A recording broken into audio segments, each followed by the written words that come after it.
Well, now it's going to embarrass her, but I just have to say, aren't you proud of Lily for wanting to serve as an usher? So proud of you. Our story is found on page 871 in the Pew Bible, or Mark chapter 4, beginning with verse 35 in your own Bible. I'll give you a moment to turn there.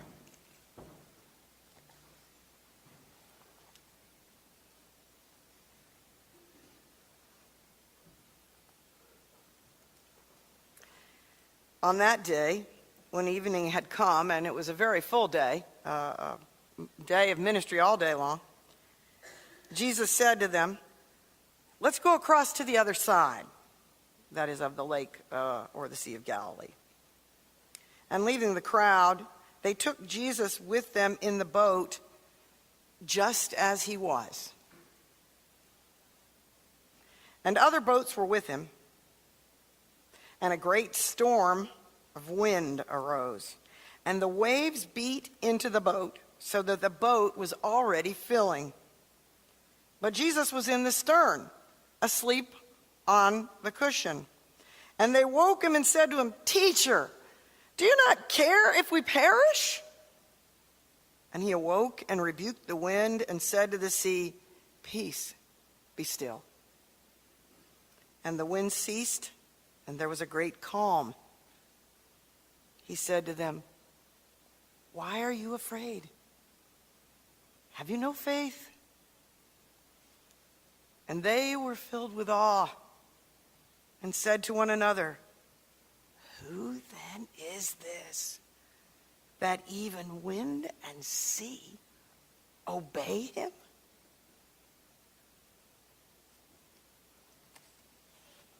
May the Lord bless the reading of his word. Do not sing his praise.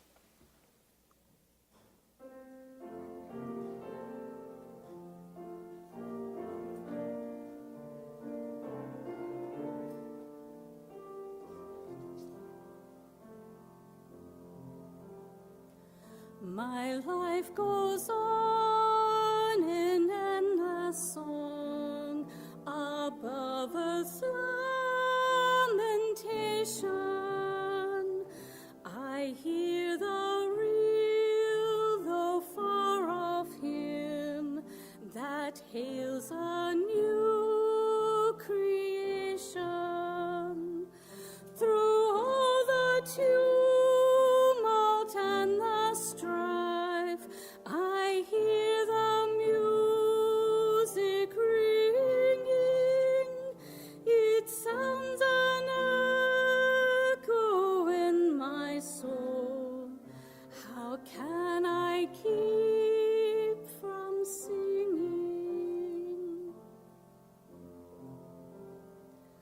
What though the joys and comforts die, my Savior still is living. What though the darkness gathers round, a new song Christ is singing.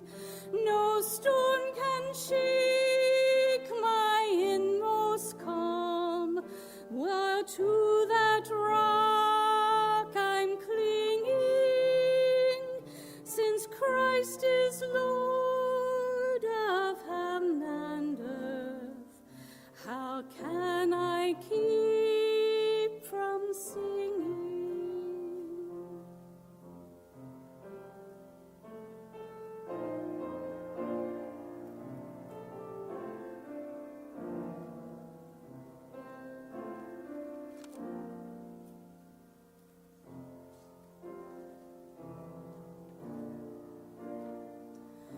I lift my eyes, the cloud grows thin.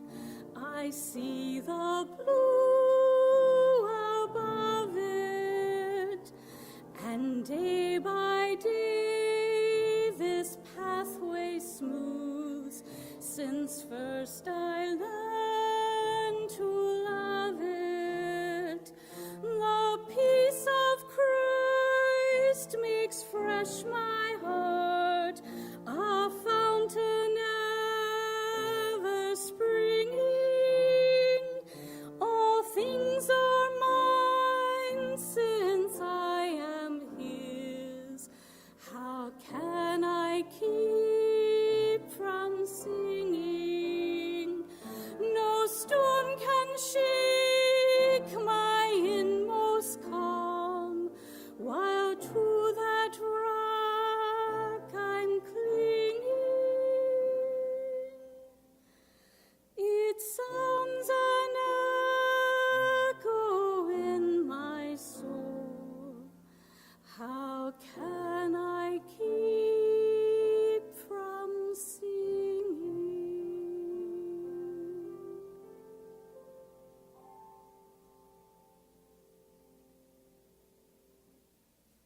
You think about Paul and Silas in jail singing praises to God while they were in shackles. Thank you so much.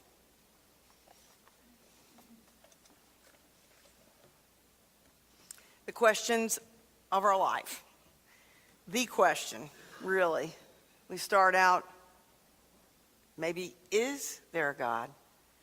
Now, if you're raised in a home of faith, maybe you never have that question. But certainly, somewhere along the line, as you get older, you have to revisit or visit for the first time. Is there really a God? And then, what is this God like? Is this God some great chess player somewhere moving our lives around according to his discretion?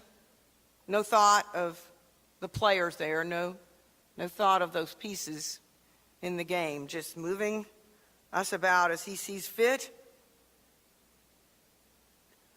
Eventually, maybe we find out about Jesus Christ. And then the question is this God Jesus? Is this God really Jesus? And then, well, what is Jesus like? What is Jesus like? And with some degree of trust somewhere along the way, when we conclude that this Jesus is God, we entrust our life to him. But we continue throughout the rest of our life learning to know who this is that we've entrusted our lives to. Who is it that we're following? Who is this? And the disciples have entrusted themselves to Jesus, their rabbi. They've had some adventures with him already, and they get in this boat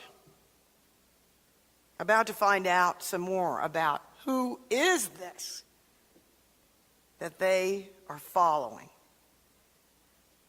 Some people don't seem to get very far into following before they walk away. Jesus had followers walk away. You've known people who perhaps had such a storm in their life, or more than one pain, such as we think of Job having in the Old Testament, that they just can't seem to have any more faith. They walk away. Jesus doesn't take their pain away. He doesn't take away this problem that they've had that's so awful. He doesn't heal them here in this life the way they'd hoped, or someone they love. They conclude he's not good. He heals some, but not all. He cares about some, but not all. He just doesn't care. Or maybe that he's weak. Or, as I've implied, unfair. Maybe he just doesn't know everything. Maybe he makes mistakes. Worst of all, maybe he doesn't love them. Oh yeah, he loves, fill in the blank, but he doesn't love them. And maybe then it's because he's punishing them. Whatever it is, they walk away. Why is it that some do keep trusting, do keep following this mystery, this one whose actions they can't predict or control. Why do some, like Job, say the Lord gives and the Lord takes away? Blessed be the name of the Lord. The Lord, he is God. I'll stick with him. But others don't. Why have you entrusted your life to the Lord? You maybe began by seeing what he was doing in other people's lives, your parents' lives, someone else, a friend. Maybe as you read the Bible, you grew to love that one you read about. Maybe you were especially touched realizing that he became one of us, that he left all that we can't even imagine for glory and wonder in heaven to be one of us, to take on our frail and weak frames, to be limited, this one who is limitless. And you decided that was enough, and you entrusted yourself to him. When I think about some folks who held on like Job, I think way back to a couple that my husband and I knew. He was a midshipman like my husband at the Naval Academy, and she was a University of Maryland student in education, just like I was. And they were a couple of years ahead of us in school, and everybody just loved Rick and Kathy. And when they graduated, both of them graduated pretty much the same time. They were married in the church we all attended there in Annapolis. And believe it or not, these people, though they were so in love with each other, they were even more in love with Jesus Christ, crazy love, to, on their honeymoon, go on a mission trip to an Indian reservation out west. Hot, rough conditions, certainly not what most people envision their honeymoon as being, but these two wanted that. Oh, and they had such an adventure. Rick was an A-7 pilot. Eventually, in a few months, they ended up in Japan at an air base there, or a naval base. And Rick began to experience problems with dizziness and blurred vision. He went to the flight surgeon. He had some tests, and then he went to the ophthalmologist. And the ophthalmologist looked back into his eye and saw a brain tumor. Kathy was 6 months pregnant with their first child. And Rick had a terminal brain tumor. And before the baby was born, he died. People all over the world were praying for that storm to go away, for Rick to be healed, for Rick to get to see his baby, for Rick to do all the wonderful things everybody knew that God was going to do with him and with Kathy. But that storm ended with him going to be with the Lord. And Kathy and their little baby Andy were here without him. And I went to see her in Pensacola. She went back to visit friends, and we were there. And I was mad at God. And I said to her, "How is it, Kathy? How are you doing?" And I'll tell you what she said at the end of this message. Let's look at this story for a few moments. Jesus had spent the whole day ministering, as we do. And it says this strange little phrase in Mark's gospel: they took Jesus as he was into the boat. What was that? They took Jesus as he was. What does that mean? Was he extremely tired? So he said, let's cross. Let's go across the lake. So even though he was so tired, they took him as he was. Was he missing something that he needed to have for the being on the boat? What does that phrase mean? I like it because it made me think about how I take Jesus. And this story makes us think about it. Do I take Jesus as he is? How often do I try to make him or convince my mind that he is other than he is? Something different? Something I think it'd be nice if he was? How do you see Jesus? Would you say you mostly take him as he is? Or are you trying to convince him to be something else, someone else? So they're crossing over. Jesus has said, let's go to the other side. In effect, let's do something new. Let's change it up. Let's head for Gentile territory.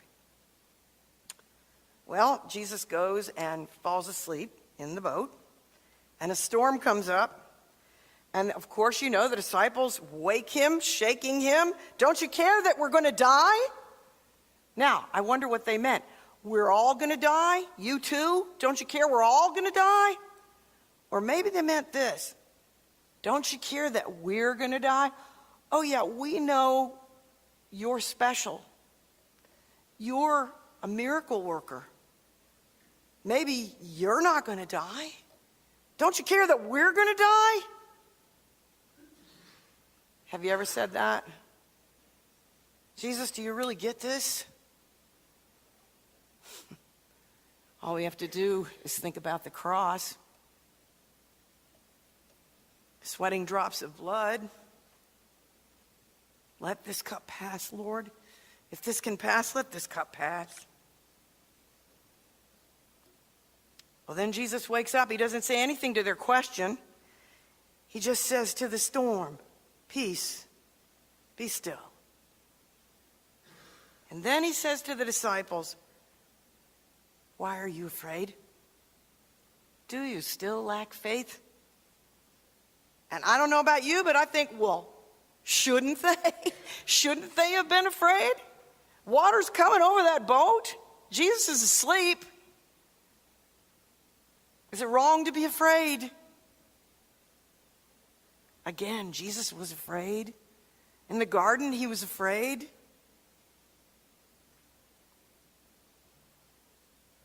It's not wrong to be afraid. What happens after that is what's important. We should remember that Mark's gospel was written during the great persecution, one of the many of the Christians, earliest Christians.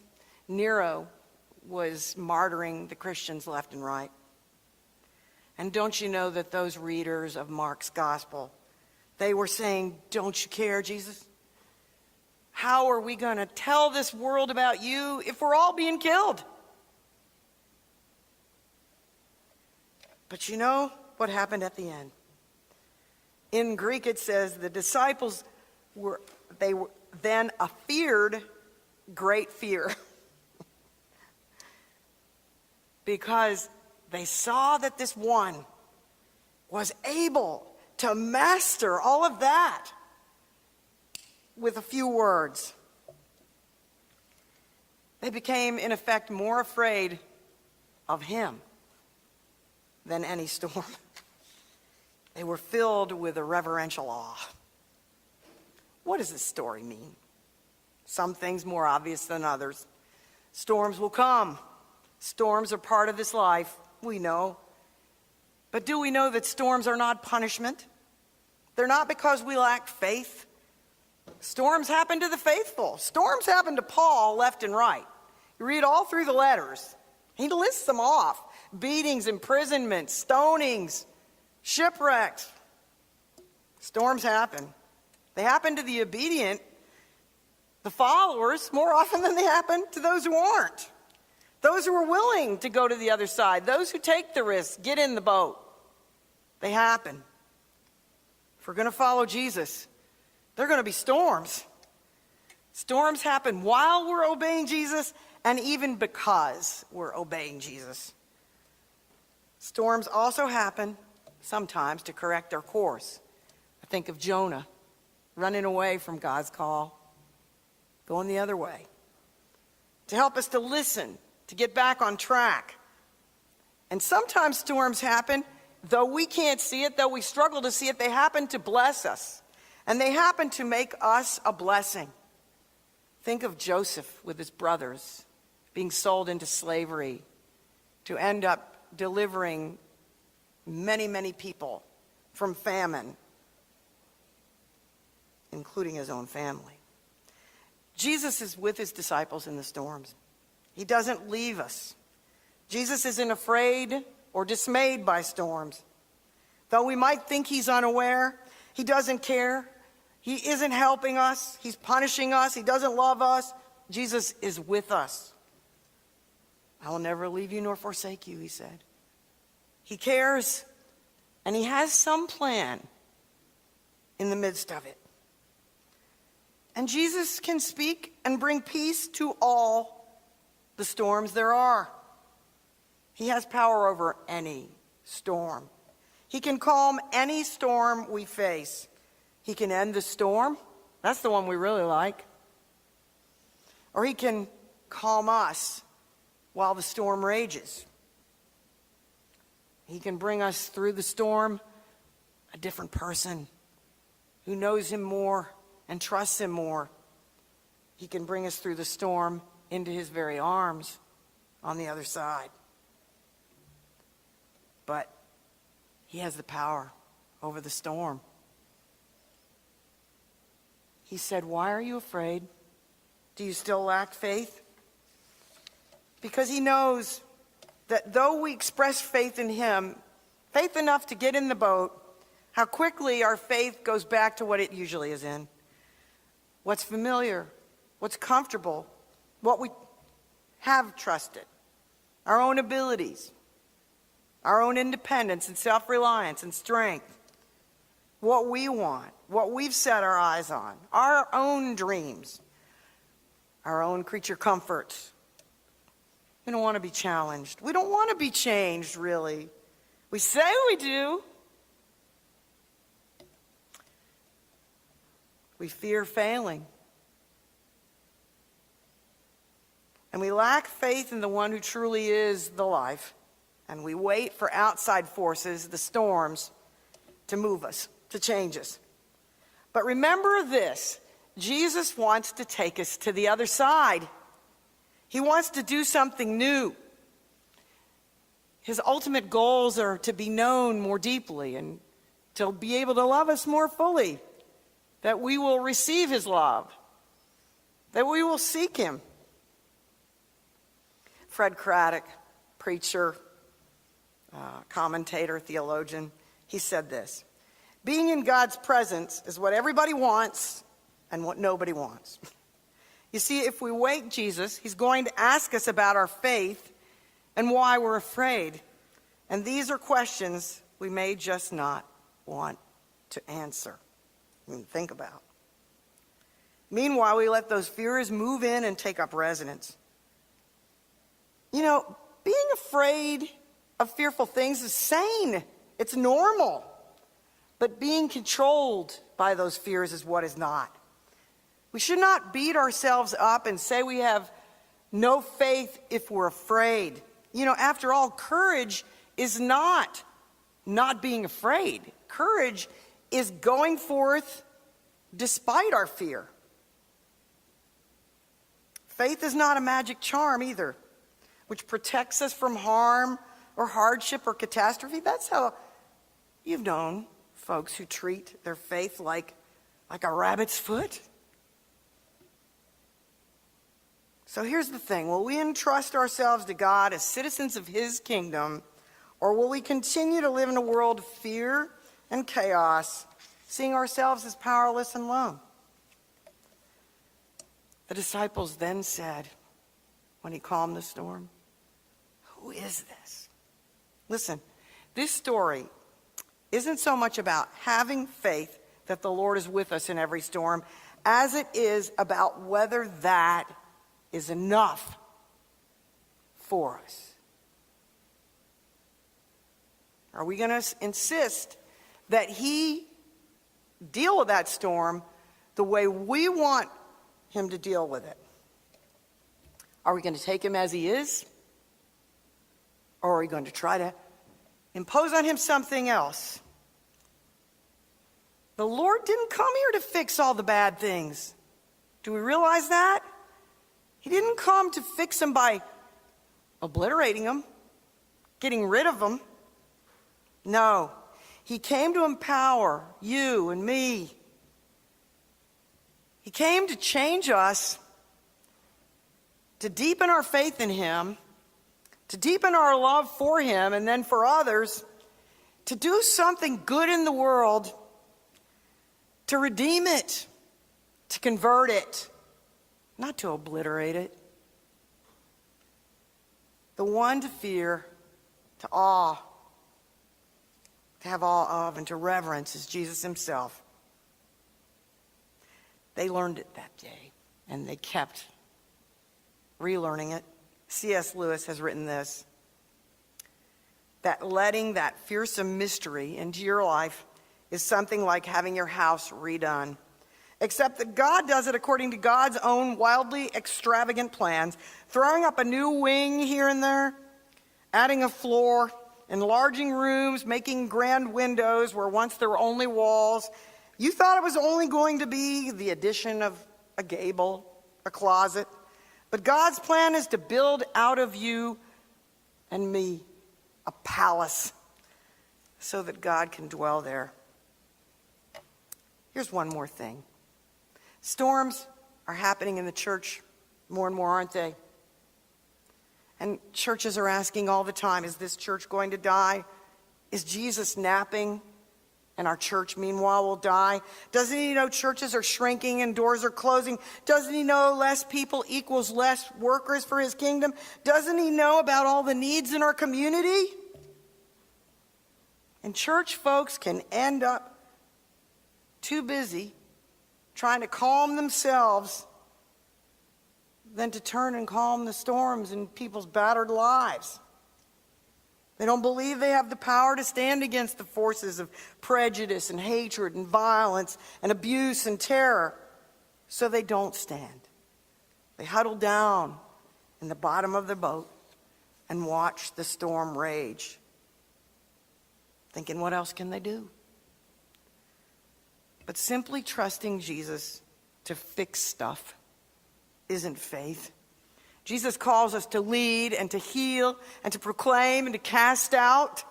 He asks us to have faith in the power he promises to give us, to do what he commissions us to do, to bring redemption to this world, to do a new thing. A BC comic, one caveman says, sometimes I want to ask God why God lets so many bad things happen in this world. And the other one says to him, well, why don't you ask God then? And the first one says, because I'm afraid God would ask me the same question. What happened with Kathy? I said to her, how are you doing it, Kathy? She said, Rick's life was a gift to me. And if I would have known before we married that we only had a couple years together, I'd have taken it. I'd have taken it knowing all this was going to happen. And she said, you know, we prayed and prayed for Rick to be healed, and God gave him a better healing than anything he could have here. And she said, God is bigger than this storm in my life. Andy and I, God will take care of us. We hurt. He hurts with us. One day, it will be new. And you know what? In the meantime, Kathy decided she was called into ministry. She went to seminary. She studied. She felt called. Somehow, in the middle of that, met her future husband, who also felt called to the mission field. And they took Andy and they went to Brazil to serve the Lord, and they had more children. God saw her through that storm. So I ask you today, will you ask the Lord to help you stop trusting in the ground on which you might be standing, but put instead your trust in the Lord with whom you're standing? Perhaps there's some decision you need to make public in this time. something related to the question I've just asked or something else, perhaps you'd like to unite with this church and become part of the family of Pocahontas Bassett Baptist Church. Perhaps you'd like prayer for some reason. I invite you to come and meet me in the front if the Lord leads you to do that as we stand to sing our hymn of invitation.